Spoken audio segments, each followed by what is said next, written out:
Hi Cancer! Welcome po sa ating channel. Ito ay inyong Daily Gabay Tarot reading for March 18, 2025. Please be reminded kung naka-resonate kayo, comment down. Kung hindi kayo naka-resonate, ibigay niyo po sa iba kasi general reading po ito. This is for you Cancer ngayong March 18, 2025.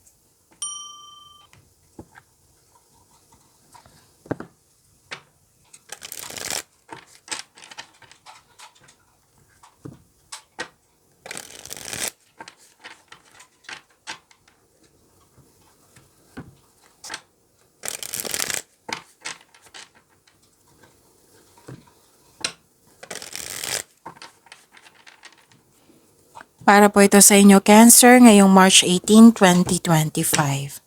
Maraming salamat po sa inyong patuloy na suporta at maraming salamat din po sa mga hindi nag-skip ng ads. Gamitin ang reading na ito bilang gabay lamang sa mga hindi pa nag-subscribe. Subscribe na po kayo at click bell notification para malaman nyo na may bago tayong video. Para sa mga gusto magpa-reading po, may lumabas dyan sa screen nyo ngayon. Panoorin nyo po, sundin ang instruction. Spirits Guide, mga ganap po para kay Cancer ngayong March 18, 2025 ay may 3 cards po.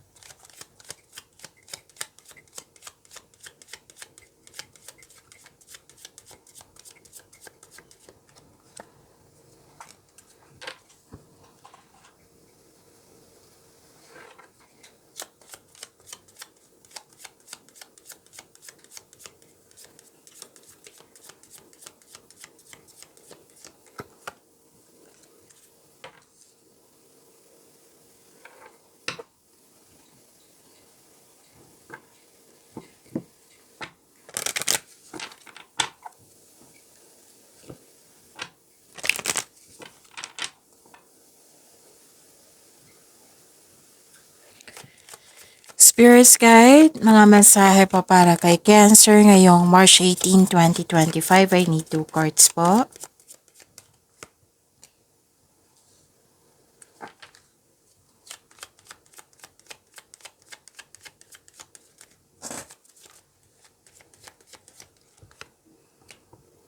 Okay.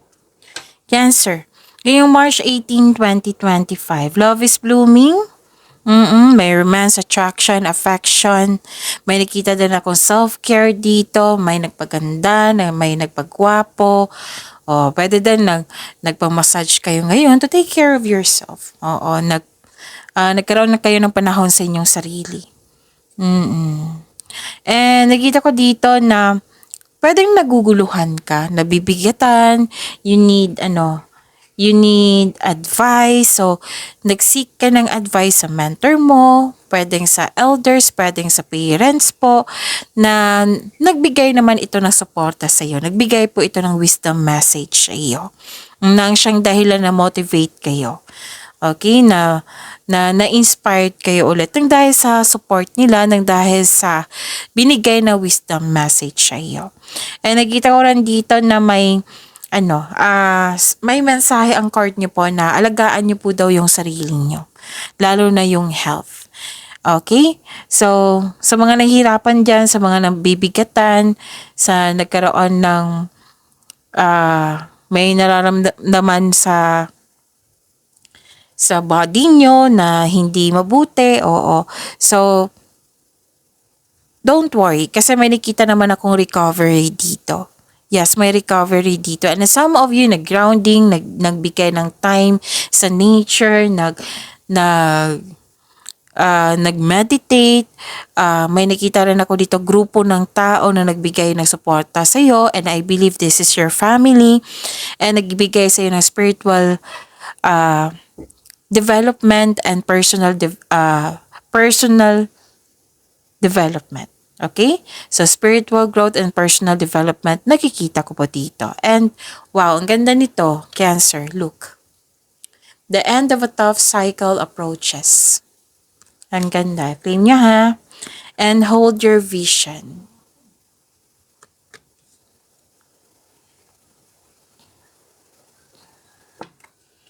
Spirits Guide, ano po yung energy ni Cancer ngayong March 18, 2025?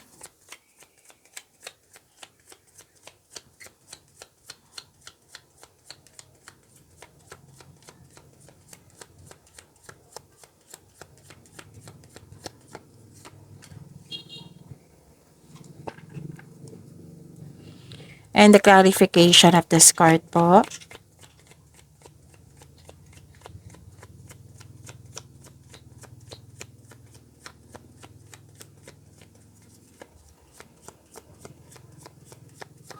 Para po kay Cancer.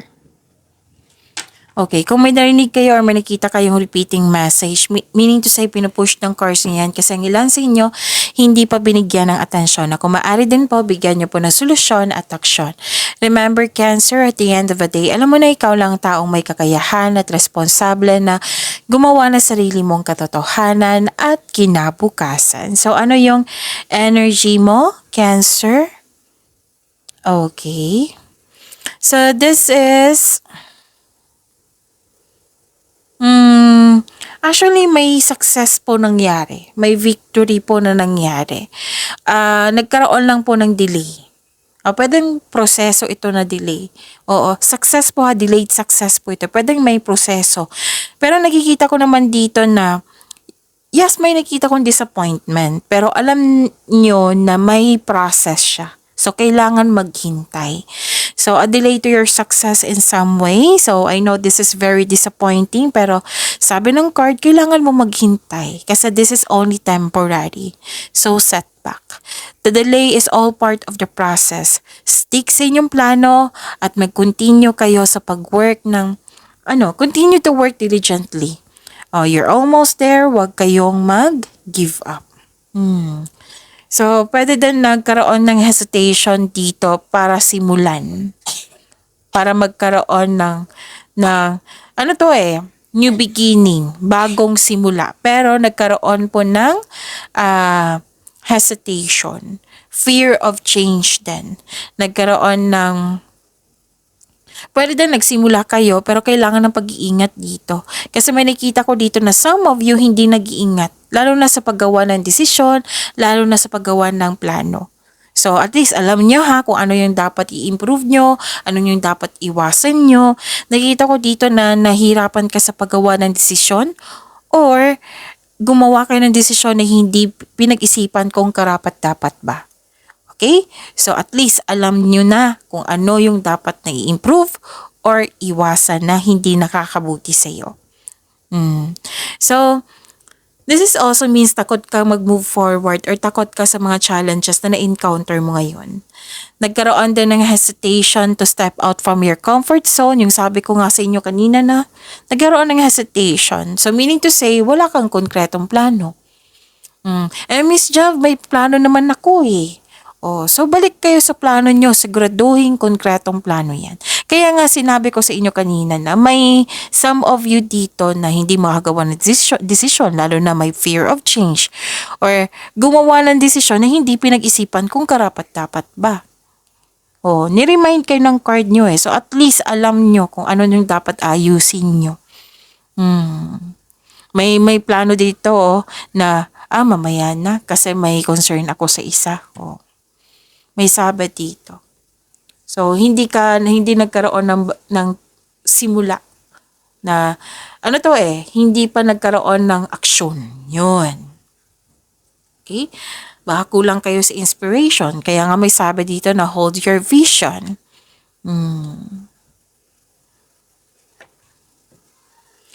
Spirits Guide, Career and Money po ni Cancer ngayong March 18, 2025.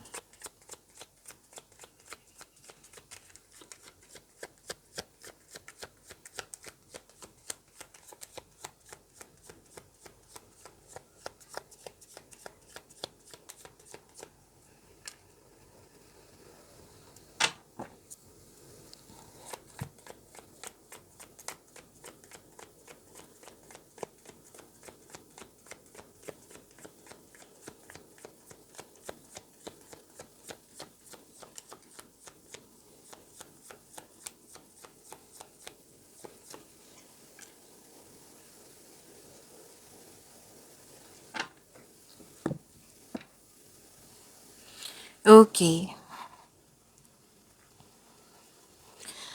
Sa career and money niyo po, may sama ng loob dito. Cancer.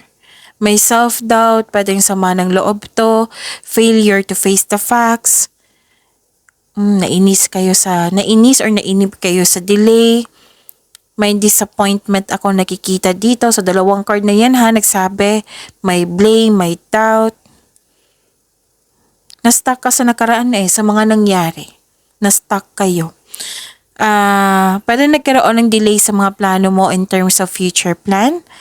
Feeling mo na trap ka and unable to progress without really understanding why. So, sabi ng card dito, kailangan nyo po ng acceptance and pag-move forward. Kasi kung hindi magkakaroon ng acceptance and move forward, mas lalo kang mabibigatan yan. Syempre, di pa kung mabibigatan ka, kailangan mo nang bigyan ng aksyon yan. Syempre, express mo. Para ma-release na yung mga nararamdaman mong sama ng loob, bigat ng loob. Kasi hindi na yan mangyayari yung nakaraan what I meant is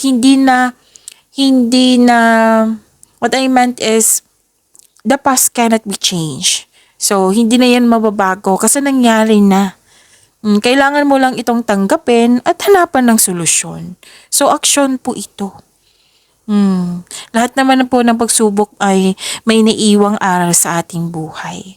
So, express mo itong mga nararamdaman mong disappointment, resentment, self-doubt, at after nitong ma-express mo, then find the solution. Solution na may action.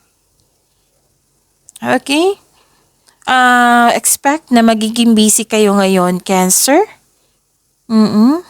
Magiging busy kayo dito. And use your inherent skills. Okay, use your inherent skills to create opportunity. Kung may bala ka mag-start ng business, ito na yung time. Kung may bala kayo mag-change career, ito na yung time. So, may nakita din ako ditong negotiation sa isang tao. Pwedeng negotiation ito tungkol sa pag-angat ng posisyon mo, tungkol sa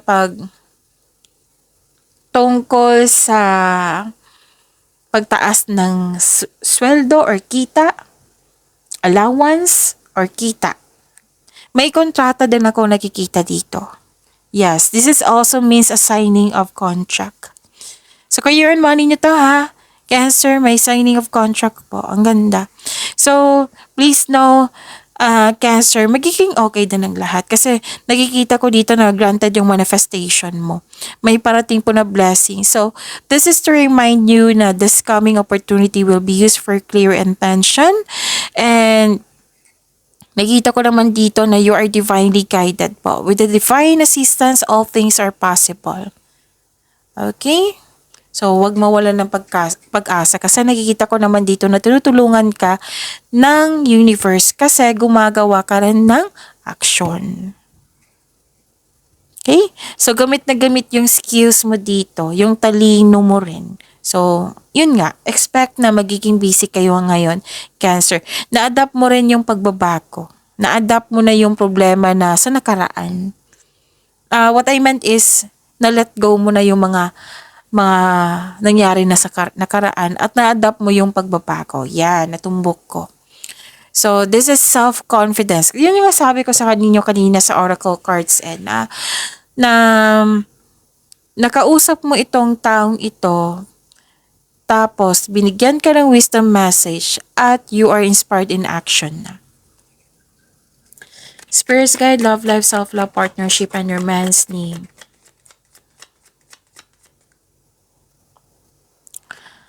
Cancer ngayong March 18, 2025.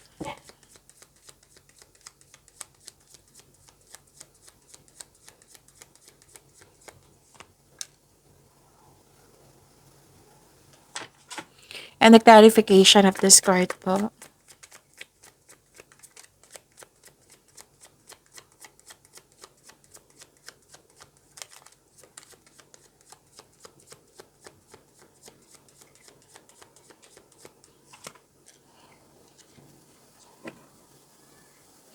Maraming maraming salamat po sa patuloy na tiwala, suporta sa ating channel at maraming maraming salamat din po sa mga hindi nag-skip ng ads.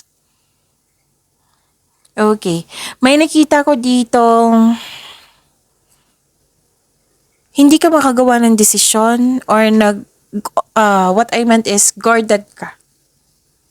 Hindi pa kayo nakagawa ng desisyon kasi guarded ka nga. May self-protection akong nakikita dito. So, ayaw mo nang masaktan, defensive ka, guarded kayo. And that is very normal. Kasi, yan yung ibig sabihin na ayaw mo nang mangyari yung nakaraan na hindi mo nagustuhan. Kaya guarded kayo ngayon, naging wiser kayo ngayon. Ang sa mga single nga dito, na ayaw nyo munang magkaroon ng relasyon. Para sa mga relasyon sa buhay mag-asawa, umiiwas kayo ng away or confrontation para hindi ka or kayo masaktan. Kumbaga, nililimitahan mo ang sarili mo. Umiiwas ka ng away, gulo. So this card asks you to try to release your fears of opening up to love. Yun nga, punaprotektahan mo yung sarili mo na hindi ka masaktan dahil nga may trauma na nangyari sa nakaraan na ayaw mo nang mangyari, kaya nga guarded ka. Kalma ka ngayon pero nakikinig ka sa iyong paligid. Pwede din na may nangligaw sa iyo or may nag-offer sa iyo, may proposal sa iyo na hindi mo pa tinanggap kasi pinag-isipan mo pa ng mabuti kung karapat ba itong tanggapin, karapat dapat ba itong tanggapin or hindi. Any kind of proposal, any kind of offer, basta pinag-isipan mo ng mabuti kasi guarded ka na. Ayaw mo na magkamali. Nag-iingat ka na. Pero don't hesitate too long, ha?